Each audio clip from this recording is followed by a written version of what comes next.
tokrat tudi Bovo, če sem videl prav, Iličić se še enkrat odločil za streljen gol!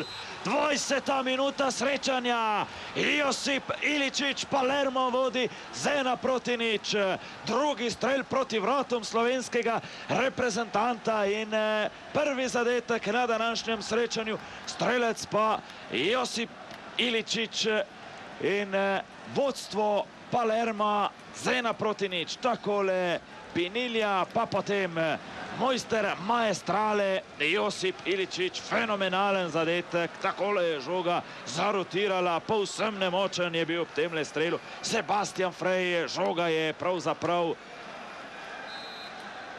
močno spremenila smer in na koncu končala pod stičiščem vratnice in prečke ob temle zvitem in zavitem strelu Iličića za vodstvo Palerma.